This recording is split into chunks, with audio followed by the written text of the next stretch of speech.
to another area of the West Coast. I'll call upon Paddy Mwaura. Where are you? Come and say hi to Kenyans also.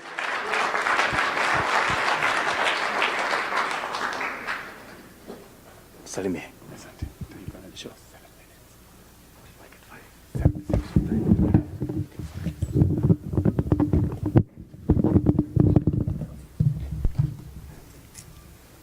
Good evening.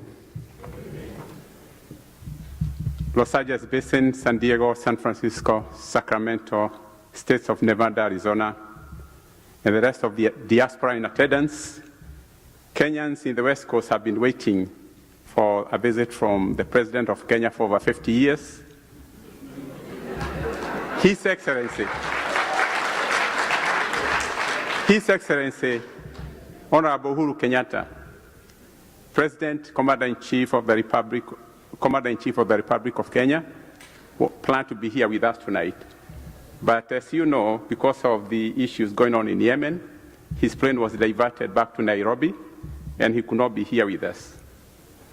Cabinet Secretary, Dr. Fred Matiang'i, members of Parliament present, and other dignitaries, we welcome you.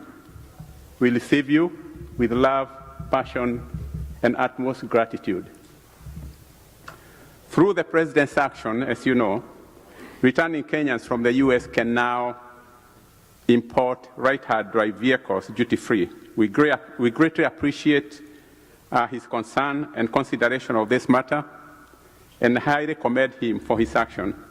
We recognize and appreciate his sincere efforts in fighting graft in Kenya and insecurity while ensuring that Kenya development agenda continues. Diaspora returnees are bringing home a myriad of experiences, and we believe they will be able to help support the 3 pillars of Vision 2030 in making sure that they are achieved. Those of us who are remaining here, those of us remaining behind, we will continue to support Kenya's development agenda through remittances in investment in all sectors of the economy. We are building homes, apartments, hotels, investing in circles like Unite Us, and participating in the Nairobi Stock Exchange through online trading. We are committed, we shall not be discouraged. We, Kenyans living in the West Coast of the United States, would like the President to be aware of some concerns that we have, and concerns which we do believe are actionable. Our concern number one is the diaspora grief of the terror incidents in Kenya. As Kenyan nationals residing abroad, we empathize and are troubled and saddened by the terrorist activities that are impacting our beloved country. Terrorism is a global menace, as we know, and Al-Shabaab is a major thorn on the side of Kenya. Kenya is not alone in this fight. We in diaspora strongly believe sustained effort and commitment to this cause will help. His Excellency's stewardship, we believe, with His Excellency's stewardship, we believe victory is in sight and is not negotiable. At this time, diaspora is united with all Kenyans in mourning and grief.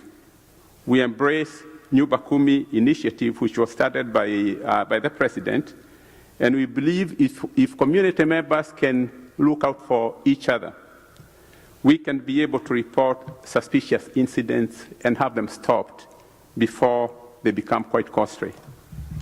There are also counter rules that are being put together in Nairobi. Diaspora is being impacted by currently the rules that have been put together in Nairobi counties and Kiambu that have resulted in a halt of construction projects.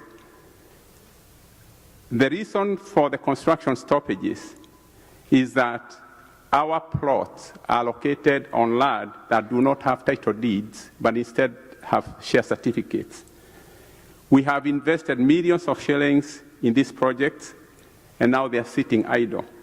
The economic consequences due to the county actions are undesirable, and will have negative growth consequences for Kenya's growth domestic product, GDP. we request that projects that were under construction, had approvals, and had complied with the building codes be allowed to go through completion. The new rules and regulations should only impact new construction. Then we have the issue of police. When we visit home, sometimes we get stopped by police. We produce driving licenses, and oftentimes, as soon as officers see that we have foreign driver's licenses, they demand to enter our vehicles, sitting there until we bribe them. If you fail to bribe, you are ordered to drive your vehicle to the nearest police station for booking. We requested that an oral order that was given to police officers in January 2015, requiring no entry into private vehicles, be enacted into law. That order required police officers to issue citations. For the returning professionals from the US, we have engineers, pharmacists, and others. Before attaining proper registration in Kenya, before attaining proper registration in the professional bodies of Kenya, returning professionals have been required to meet extraneous requirements that are quite stringent relative to the requirements imposed on expatriate professionals. Engineering Board of Kenya, for instance, has two sets of rules, one for foreigners and one for Kenyans. Foreign engineers attain registration the same year they apply. To the contrary, registration for returning diaspora is taking at least 4 years and longer. We request the Engineers Board of Kenya and other bodies to make sure that registration requirements are harmonized. In other words, make them the same. If you're going to require this for a foreigner, require the same for Kenyans. An expatriate engineer must be treated similarly to a local engineer in meeting registration requirements. The other thing we have, a lot of times we wait for rainwater for us to be able to grow our crops in Kenya. California is a desert, but agriculture through irrigation is one of the key industries driving the economy. This is achieved partly through reclaiming wastewater, some of the water which we use in the toilets, some of the water which we use when we shower, and also the runoff water. When it rains, the runoff water, they capture it, they put it in basins, and then that water is treated, processed, and is sold to farmers, golf courses for irrigation. And that water is clean enough that way. If you drink it, you're not going to die. It's very clean. Most engineers overseeing these water reclamation projects are foreigners. Here in California are foreigners. And some of them are Kenyans, like Mr. Anthony Mahinda and Mr. David Joya, who is here today, both who have been unable to gain registration with the Engineering Board of Kenya, despite 20-plus years of work experience in the US. If we, Kenya, can copy the wastewater reclamation process, we can irrigate and grow crops on thousands of dormant arid land in Kenya. We request utilization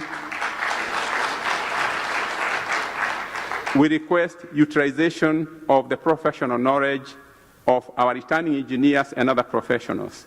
Prompt registration in the professional bodies is critically important.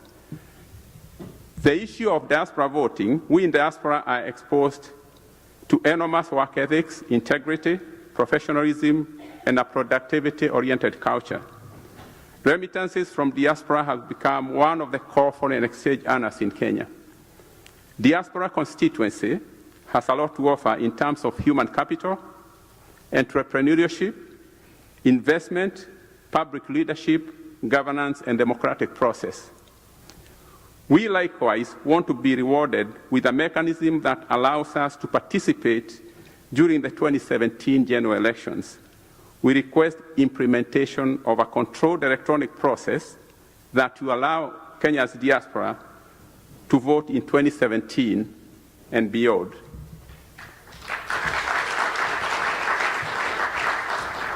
To promote a mutually beneficial relationship with our country, we request a pathway to communicate our creativity and innovativeness.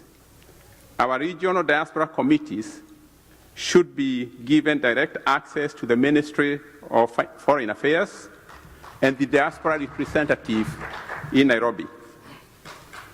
We hope and believe that, if not all, some of the issues we raise here will be implemented forthwith. Honorable Secretary, members of Parliament, other dignitaries, Kenyans et al., thank you, I salute you, and God bless you.